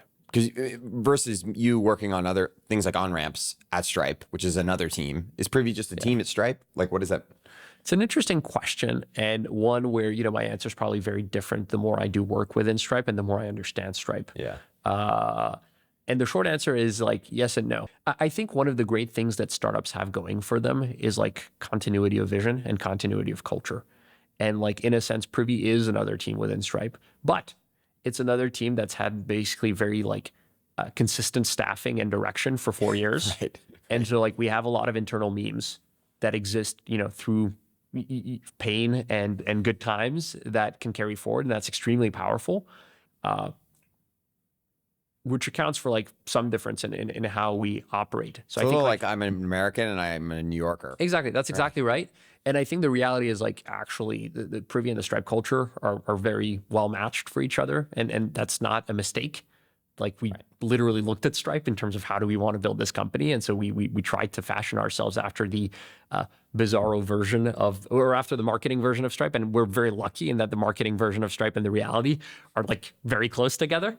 So that worked out pretty well. But yeah, I think culturally we share a lot of things. And I think there's like, cultural quirks, ways in which we work, some operational tendencies that are a little bit disjoint, just because we want to keep running at scale for our customers, and like trying to fall in line has no intrinsic value. What does is like being able to do good work together quickly. What do you say, maybe to go back to some of our ideology and pragmatism? I'm not the best person to ask this, and you may not be the best person to answer this, so we don't need to spend a ton of time on it, but like there is concern. Yeah, it's nice that Privy's a team within Stripe. It's nice that Bridge is a team within Stripe. Tempo's not just Stripe. Like there is concern amongst people in crypto. Yeah. You're building the monolith, and that like, great, after all of this, like you're going to build a really amazing performant database-ish thing that basically like the mostly good guys at Stripe, like it's a pretty benevolent God. What do you think? Like, I'm conflating many things there. If you were pitching a Henri from 2020, who is unconvinced on this, what would you say to him? I have three takes. The most blunt one to the Henri from 2020, and this is not a good sales pitch for the folks who are very worried about this, but is like, what do you prefer? A space that is irrelevant, that has no adoption, or a space that is making pragmatic decisions to drive things forward? And I think they would say that on some level, that's a cop-out. Yeah, I really don't think it is. Like, first, I think that, reports of crypto's death have been greatly exaggerated. To quote Winston Churchill, I think we should be as optimistic as we've ever been, and now is a great time to build a business into, again, crypto, is it stablecoins? Like the word itself carries too much. Yeah. But like, I think it's a great time to be thinking about what does ownership on the web mean, and what does it mean to have like global financial rails. So that would be the first version. I don't think it's a cop out, because I genuinely think some people like would rather nothing at all. Than this. Like, so that's, I think, the first part. I think the second part is there is a real commitment, and this is such a lived reality, to an open stack. Like, we work with Lightspark and Plasma and Solana and Base, and these are all very close partners, some of whose infrastructure we power. And just like the reality is, we have made commitments and hopefully lived up to them. And I live to get called out, basically, because that's the point. But to actually building in an open ecosystem and an open stack. And so now, like, basically, I'm saying Stripe is an ambitious company that wherever it runs into issues, we'll try to solve them by building software, which is what we know how to do, especially when we feel like we have good instincts for what the software should be. And this is how I think Tempo was born. It was like born out of issues with chains that needed managing. And I think choosing not to do something that we think we can do a good job of because it looks bad is like such a bad way of trying to have impact on the world. So I would say I think it's a very valid concern. I think the commitment to an open stack is absolute. And so the pieces work well together, and you don't need to do the whole thing if you don't want to. But also, I wish there were a lot more people in the space trying to build end-to-end solutions that could transform developers and consumers' lives. And I genuinely think it's a really good thing when some people do. So that's, I think, kind of my take. And again, whenever people like dunk on us on Twitter, it's usually, of course, this is the Stripe acquisition. Privy's gone downhill since, or something. And it doesn't happen that often, thankfully, and we work our asses off. So I'm glad it doesn't happen that often. But like, let me say, our incompetence is very much our own. In the many places where Privy falls short, it's because we are incapable in those instances. It is not because like there's like something else. And I actually think, working in service of the user is a deeply ingrained like cultural value that like both orgs share. And that's kind of true north. So it's something I was thinking about recently. Is like there's a difference between in the AI context, people are talking a lot about values, and like I'm more interested in incentives that I am in values. Like I don't think Facebook necessarily has bad values. Maybe they do, but I think they've had some bad incentives. Even something as simple as like a commitment to being open source. Like what are the sort of, like, it's nice that you can say that, but like what are the structural things that actually allow this to happen and have it still be aligned with Stripe's business goals? My honest take is Stripe being a private company and having very strong-willed founders is a lot of that, which is to say, Tammy and Stripe Press existing, Stripe Climate being a thing, Atlas being a thing. Yep. There are just so many examples of things that make a priori no business sense, but happen to be intellectually interesting and meaningful. And I think Stripe's ability to try and, like, I think Stripe's core belief, this is the core incentive. I think Stripe's core belief that startups will always have a place in moving the world forward, and that serving individuals and small teams who are trying to build things is intrinsically valuable. Is that core incentive. It is a belief in the future, in a sense. It's a very optimistic place in that regard. And so the point it might be closer to a value, but it's a value that they really are showing that they believe. Exactly. And so I think it's a very long, like, again, these are all conversations that I had before joining. Yeah. And I kind of had, my bullshit meter on to try and make sure like we knew what we were getting into. And so at least for me, it feels like a very real hill that they'll die on, not out of a principle, but out of sheer economic interest, which is the future will be very exciting. And the only way to stay relevant is to embrace it. And that means to embrace new things being built, including competition. And so I think, frankly, a lot of the decisions that have driven Stripe products being built in the crypto space have been born out of frustration as users that we can't build on this substrate. And so we need something better. And in fact, we have this idea. And so I think in many ways, the short-term economic interest would be much easier to not do these things. Right. So I think again, it's up to us to stick the landing and make sure that the developer experience building on these rails is absolutely excellent. What do you think Stripe is becoming? I've heard a sentence, and I don't know that this is canon, so don't quote me on it. I'm not asking for the company view. But I think it's first great developer tooling that can be used for anyone to build meaningful businesses on the web is probably the lowest level true thing, and you see it because Atlas is a way to build a company, and Stripe Payments is a way to monetize it, and now we have these financial rails for money movement. And all that. So that's the first thing is the platform that developers come to power the financial infrastructure for businesses they want to build online and in the real world. I think the second one is much more of a tooling first perspective, which is kind of AWS for money in a sense.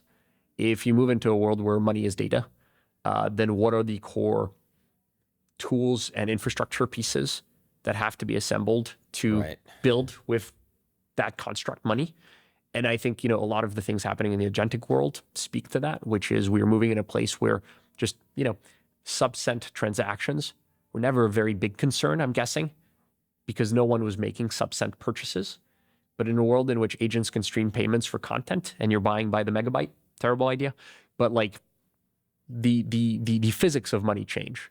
And I think that role as how do we build the tools to power it, and how do we become guardians for the sanctity of the basically consumer and business interest in being able to rely on these rails to grow is, I think, a core part of what Stripe is becoming. And then I think the third, and here I'm just reading through the same lines everyone else is by looking at what is Stripe putting out in the world, is hopefully an agent for acceleration of tasteful things in the world, the commitment to beauty and craft. I've spent more time than I care to think about talking to Patrick about the floral arrangements at Stripe offices and the smell of Stripe offices, not actually a joke. And so there is a real point of craft is in itself something that is worth pursuing. And if we can help people hone their craft by focusing on the right things, and we ourselves can put out things that are beautiful, that is intrinsically valuable and something that moves the world forward. You can see I've drunk the Kool-Aid, but I believe it. A couple questions on crypto broadly.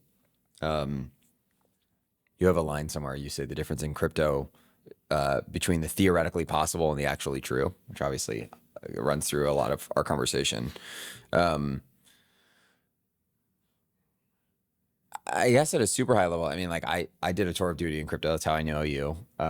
There was this grand vision. There were different words for it. I never really loved the Web3 name. Maybe the thing that felt most important about it was ownership. And that could be digital ownership of different types of assets, some of which may be worth more or less than they were in the past.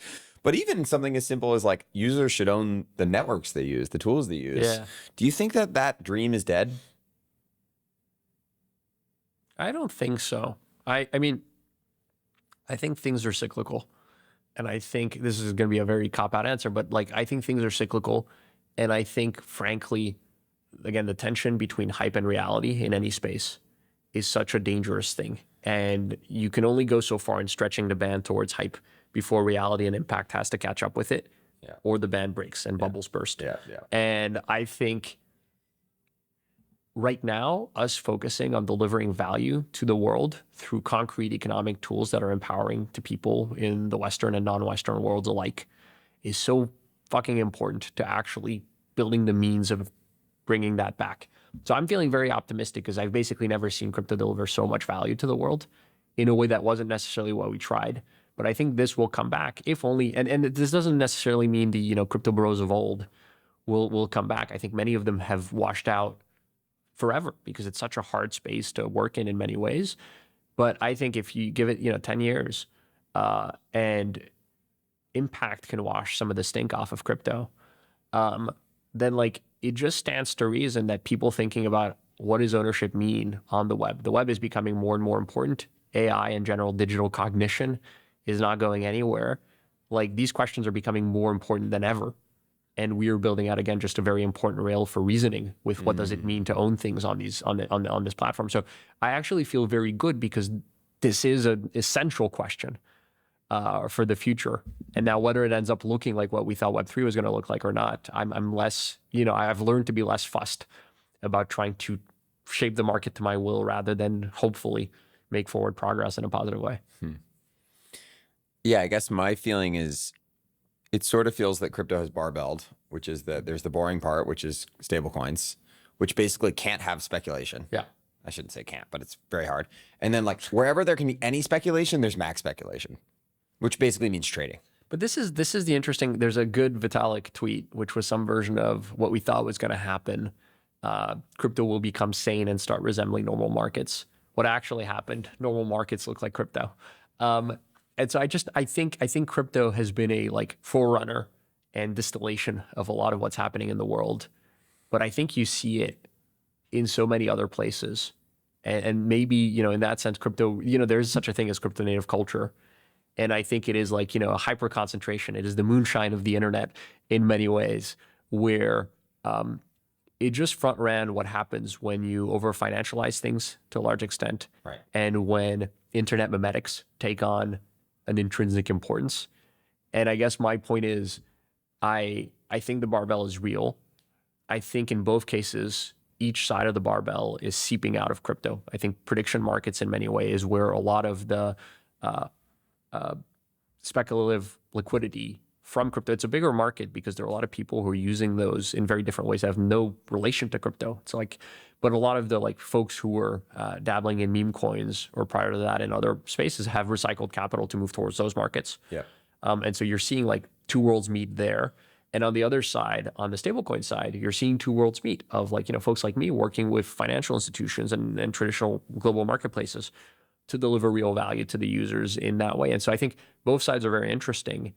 And basically, I think the question of like, very soon we're moving into the age where saying I'm a VC investing in internet companies. So obviously makes no sense. We had that version, then we had cloud, makes no sense anymore either.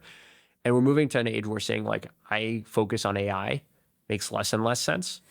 And I basically just think crypto is slower, but there will come a point where saying like, my products touch digital value will be part of the fabric. And so I don't know basically that like, what won't happen, I believe, is crypto native culture will be everyone's culture and we will move to a cypherpunk world in which everyone's carrying a ledger in their pocket. I love ledger, but like, I just think it is going to become part of the fabric of the internet in a much deeper way, and it will not resemble what we thought it might.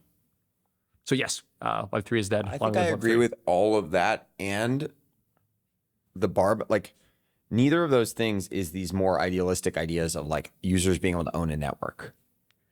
Oh, sorry. Yeah, bringing that back. I am, or even something as like whatever digital assets that aren't rampantly speculative or whatever. When I got into crypto, what excited me was visions of LimeWire and Kazaa, and this was basically we've taken the very cool distributed systems research from the early 2000s, and we have now bolted incentives into them in a very deep way.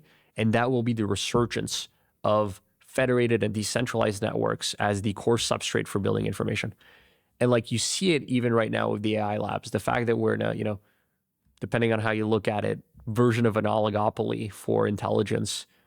There are so many fundamentally centralizing forces in the world. And I'm just unconvinced that user-owned networks. Like I think it is a beautiful idea, and I worry that market realities and human nature make it that actually like, kibbutz and isn't this part of the dream of markets? Like, aren't markets supposed to be how we Well, so far capitalism is winning. So like the kibbutz and the commune, great ideas, works at a small scale. De facto. Oh, I don't mean that. I more mean like let 1,000 flowers bloom. Why don't we have like the fact that there are 2 AI labs or 3 AI labs and like it seems that the power law is going to keep hitting harder and harder and harder, which is if you were going to create a bear case against capitalism and markets, it would be that they actually enable the extreme end of the power law. I realize that's a No, I understand, but I guess I worked on Filecoin for a number of years, which was trying to decentralize access to storage. And like basically there are 2 things at play. There's like, market forces, and then there's like technological advancement. The reality is like Moore's law is continuing to run. And so the relative value of decentralizing storage is much less important because storage is in itself getting cheaper. And so the market need will be reduced. And we were already up against like, centralizing forces in the market. Right. And so like, I believe that we're seeing the same thing play out with AI. Like the incentives determine outcomes. There is clear demand for intelligence and, GPU production and general like ability to do matrix multiplication is growing like a weed, where we are now energy constrained as like the core bottleneck rather than chip constrained. I believe that there's too much path dependency for such a system to come out because people have thought it was a better alternative. Yeah. To me, it's the same futility as asking AI labs to pause research while we figure it out. Yeah. Okay. If fair, there are 2 threads I want to pull out that I'm going to conflate into one question, and which maybe deliberately be difficult, which is there's this power law thing, which it seems like the world's actually, technology is making the world more power lawed and more concentrated, not less. Well, yes and no, because at the same time, I remember an era circa 2014 to 2018, where it was like we are kind of at the end of history in terms of what big tech can mean.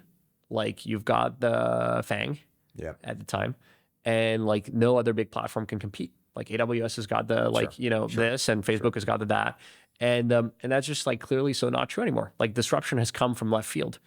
But so like basically I think what is so cool and exciting about working in this space is we are just expanding what is possible for humanity to do. You've got, SpaceX and like multiplanetary systems existing in a very real way. And you had Loom versus, Starlink. And so I'm just saying, like, I actually think old systems ossify and the power law is relentless. But innovation and sort of creative destruction is an unstoppable force. The power law will keep getting bigger and bigger, and yet we have new disruption. Exactly. Right. I guess that there's a question about optimism. My other question about optimism, which is a very optimistic take for what it's from that I have. Yes. But what I was going to conflate is, are you really that optimistic about the future? And that was one piece of it. The other piece, though, you brought up the Vitalik tweet. I had written down, you had retweeted Andrew Reid on the same note, and you had likened it to Vitalik. But he says, everything is crypto now. The launch videos, the fake AR, the fake users, the affiliate kickbacks, the coordinated pumps, the group chats, the random FUD from competitors. Wild financialization of the world. Yeah. You are one of, you are like, I always joke with people, crypto is hilarious because you have like the worst people ever and then just like the most thoughtful, brilliant nerds ever. And they're combined into one thing. Maybe that's less true than it was 3 years ago. What do you think is, and again, you're not although you guys, Pumped Up Fun uses Privy. Like, absolutely. We're very proud of our work with, again, these very tasteful developers. What do you think is going to happen? Are we just headed to a world where we all have UBI and people gamble their lives away and like the government, like that's overly nihilistic, but first, who the fuck am I to like espouse any view with regards to this thing? So I'll just say I'm wildly outclassed. I can share my personal opinions as I'm more curious if you're more optimistic or pessimistic and how you think about like what. My take is twofold, which is I think the permanent underclass meme is very powerful. And, for those who don't know, like the meme is basically if you move to a world in which intelligence is on tap and you have a slot machine for intelligence, then basically being the richest and being the smartest are the same thing.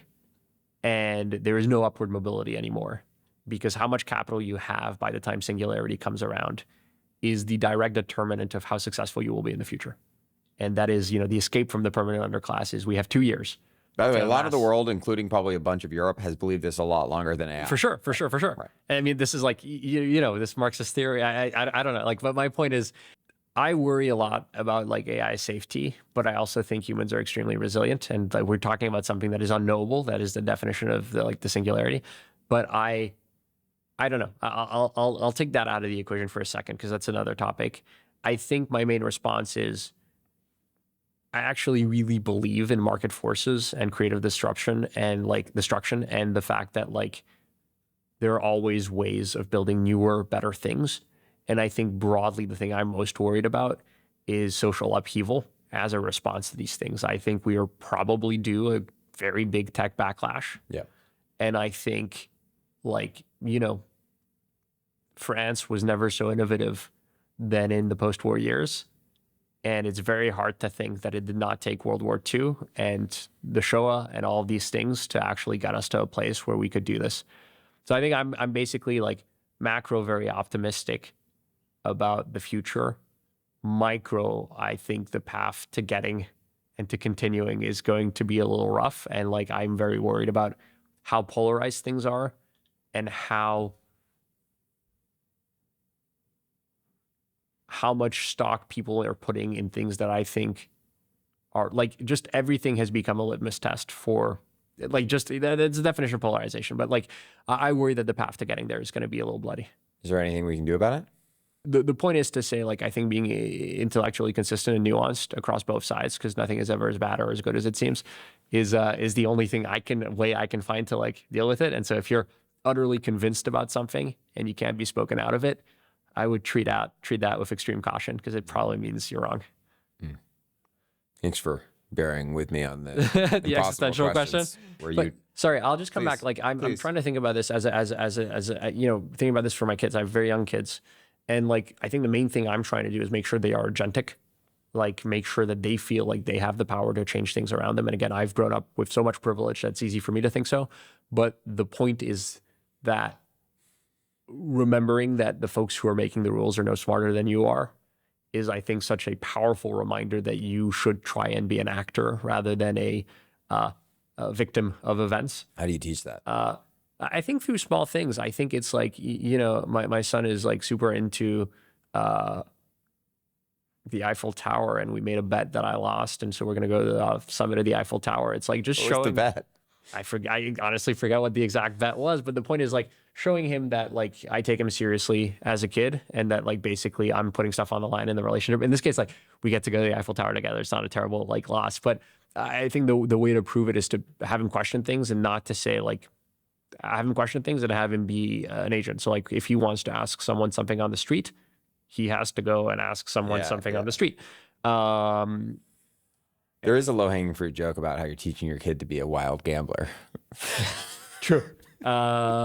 True. And in fact, I bet him yesterday a watch that he would not come wake me up in the middle of the night. And after 2 failed bets, it has now worked. That's a bribe. So he had to earn it. That's funny. Ish.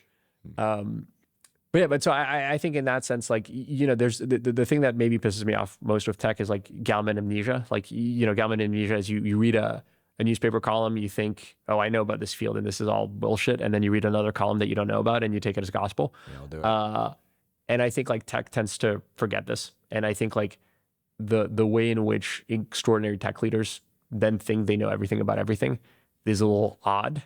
And so I think just kind of remaining nuanced and humble, but also knowing that you can shape things is like the way at least I'm trying to behave. You wrote a founder variation of the Proust questionnaire back on Medium. What makes Asta wonderful and great in her own right, and what makes her such a good compliment to you? It's a great question. I think in her own right, like she is, you know, the meme I really like is like Paul Graham's like formidable founders. Like I think she is formidable. And I think it comes in 2 different ways, which is she is extraordinarily self-confident and, you know, extraordinarily good at what she does. She is the epitome of competence. She's just very good. And she's very self-confident. And so she doesn't waste time, but she's also very low ego. And so accordingly, she doesn't waste time thinking about the meta of it all or anything beyond what is the most effective path and who is the best person to do it. And that makes her just such an amazing person to work with and leader at the company because she has very strong opinions or she has very weak opinions, and she knows exactly which is which. And she's very clear in how she states both. And so I think like Asta is probably the toughest, say, manager that I've ever seen operate. But that's because she has maybe, I don't know how good this is, but she has the like slight tiz of being very no holds barred and straight with people, but in a way that like really pushes them. So I think she's in that sense really, really formidable. And I think she's a very good fit to me because and hopefully me to her, but because I think we're very different in the areas where we spike, and we have been able to build implicit trust so that we know where to lean on the other. And so I think like basically there's probably some sanctity to our relationship at this point that goes beyond any given question or outcome. It's interesting because like, again, so I started working with Z as a really close friend from college, and we spent so much time assuming that our personal relationship was all you needed to be business partners. And I think with Asta, I didn't know her at all before starting Privy. And so we came in, and for me, it was, am I finding the right business partner? And it is costless if the answer is no, because then I don't have to see this person again that I have spent, these last 20 whatever years not seeing. Right. And so we went in very intentionally, and there was for the first year a question that we kept asking each other, which is, when is the honeymoon over? Like, when will the shoe drop? And we'll find out all the ways in which we suck. And there's enough mutual respect and admiration, basically, that the honeymoon hasn't ended. I can say all the ways in which she's not good at what she does, and she can do the same for me. But like, we have found a way to build like that trust and buttress each other in like really good ways. And there just isn't that much ego. When we work together, it is about the work. And I think any relationship where when you work with someone, it is about you or it is about them is a telltale sign that the fit isn't there. Yeah. When you say different spikes, is that domain expertise? Is that way of working with people? Is that? I think it's domain expertise. I think it's things we value and respecting it. Like, for example, I'm a pretty atrocious manager. She's a very good manager, in my opinion, and we know that about each other. I think I'm a very intuitive decision maker, and she's a very rational decision maker, and we know this about each other.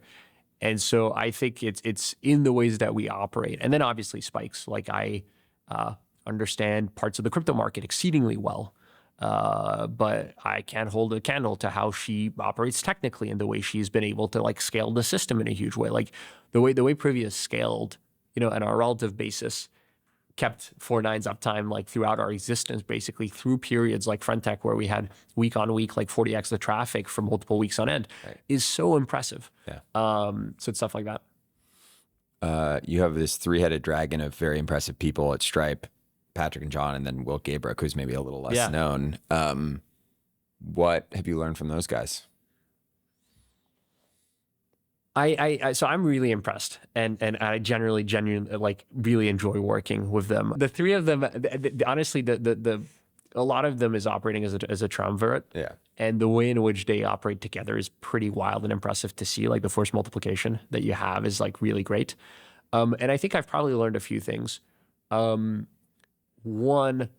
is everything at Privy feels really personal to me, in a way where any person leaving, anything happening that's bad feels like such an indictment on my work, in a way that they've been at it for decades. Right.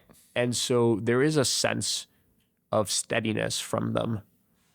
And so they've been able to basically fuel ambition and get more and more ambitious over time, but also be steady in their vision and their execution and be resourceful in that way. And so that's one thing that I think I'm learning in real time by just observing them. And it's something that is happening. I'm very grateful because I get to basically scale Privy, even though we're part of Stripe in that way. Yeah. Two is, I think, balancing, short-term kinetics with like long-term structure and building it right from the start. I actually think Privy is quite good at that generally. But that's another area where like there's a lot to be shared. And then I think the third and fourth. Third is giving room for whims. Whims? Like, yeah. Again, I look at Stripe Press, I look at climate, I look at these things that need not exist. And yet I think both Stripe and the world are better off for them existing. And I think you kind of have to, my sense was always you kind of have to earn that. Like, easy to do once you've got a very successful business that is like, pumping out cash. But it's Google hiding its monopoly. Exactly. But I think like finding stage appropriate ways of having that exist is like really, really important. And then maybe the third thing, and this is the thing I have most to learn on, is like leverage. Like, they're running a massive org. And yet when I talk to Will, I feel like he is so deep in the weeds. And basically the breadth and depth means he has learned to scale himself endlessly, whereby he is able to be very high context and precise, but he also knows when to delegate and how. And so I think there's like something to leverage and cultivation of talent that they're doing that I really want to learn from. What have you learned from Chloe?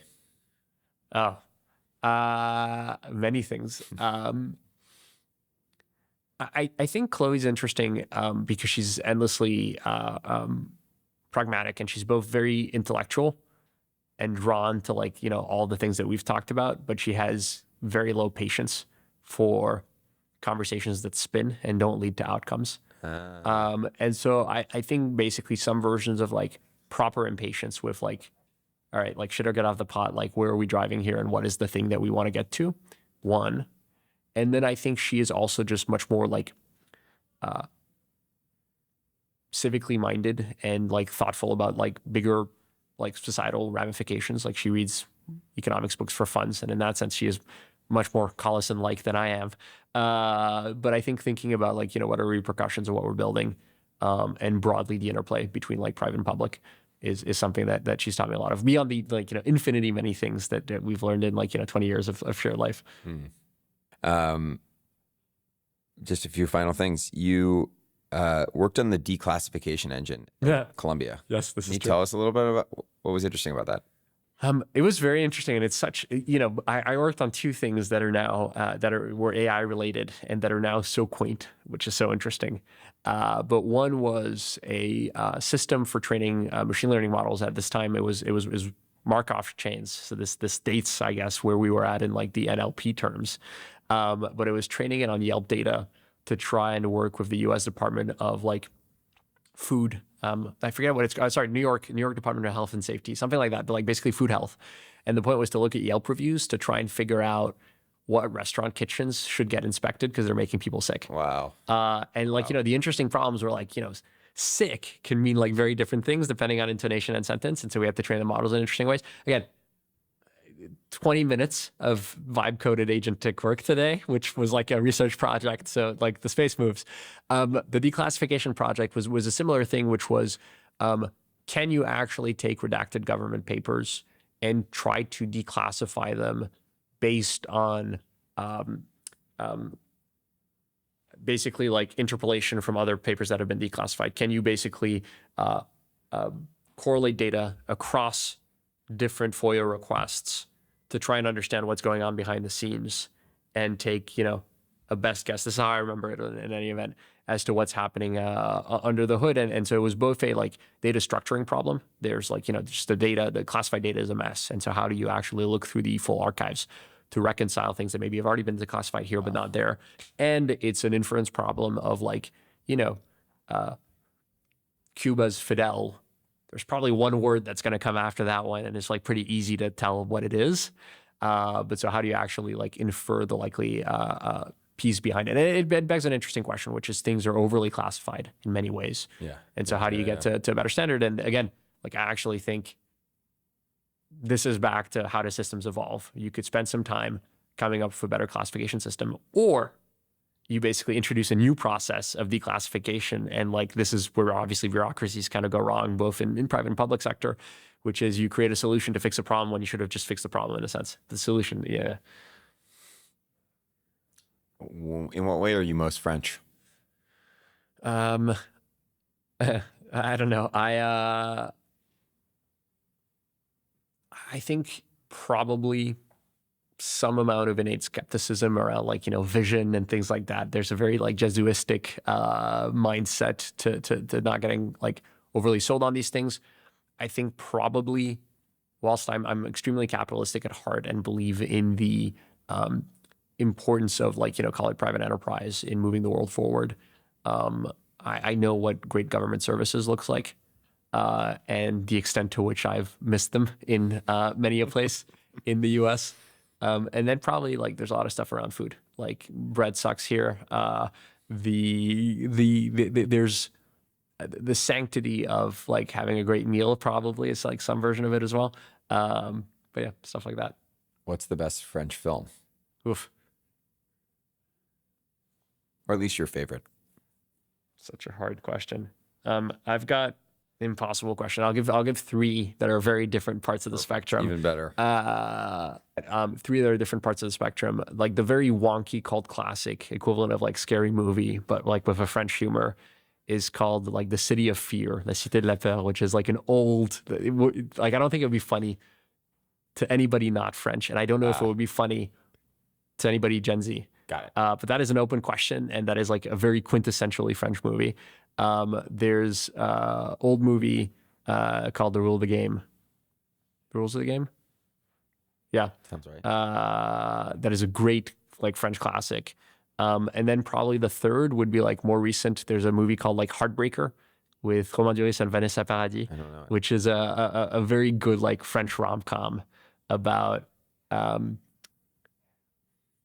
a guy who gets hired, well, anyways, to woo a woman. It's like the exact right type of like French rom-com that kind of works. And I'm assuming it has either already been adapted or will be adapted in the US.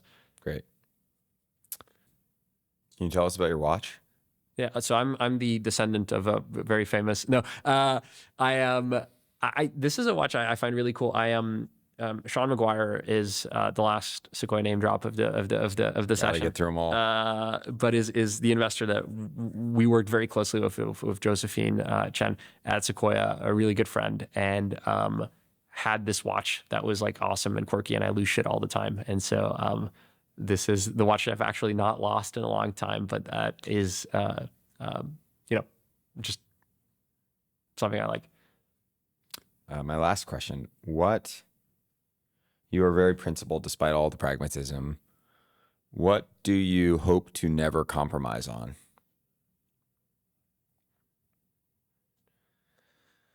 I think any place where I'm not saying what I think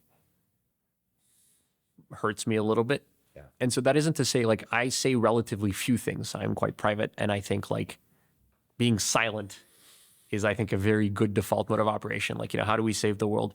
People shut up a little bit more. That might be a really good place to start. And this is why part of this exercise obviously is ironic, because I'm just spewing my thoughts on things. But I'm okay with not saying things.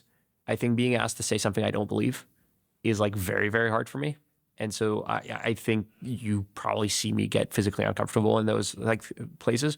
I think it is like espousing a worldview for convenience that isn't my own. Feels very hard, and I hope not to change in that regard. Well, thank you for thinking out loud with me Yeah. today. Nonetheless, that's all I got. Thanks again. Thank you. Thank you again for listening to Dialectic with Henri Stern. If you enjoyed it, please share it with a friend or give it 5 stars, a thumbs up, a like wherever you're watching or listening, and subscribe or follow so you can get new episodes. I'd also like to thank Notion one more time for presenting Dialectic and making the show possible. As I mentioned at the top of the episode, the way Notion is working with AI, both to transform the company from the inside out to be an AI native company, and for all of us to be able to work in our Notion workspaces with all our documents and databases and everything else, and use AI and agents that are natively integrated, is deeply powerful. As I mentioned at the top of the episode, if you haven't checked out Notion's developer platform and what's possible with workers, it's still tremendously early, but when I was recently in Washington, D.C. with Notion's own and Dialectic's former guest, Jeffrey Litt, and he was telling me about the things that he is doing with workers. He's like got a rig where he basically just tells his agent like his rough schedule for the week is and what his goals are on nutrition.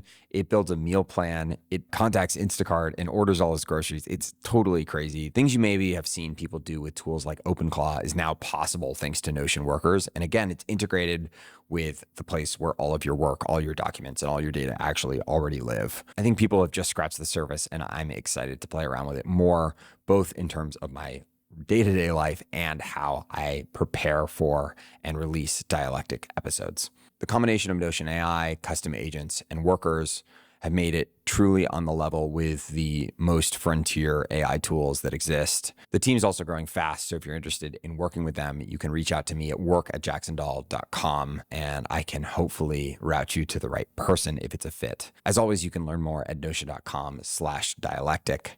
And thank you for listening. I will see you next time.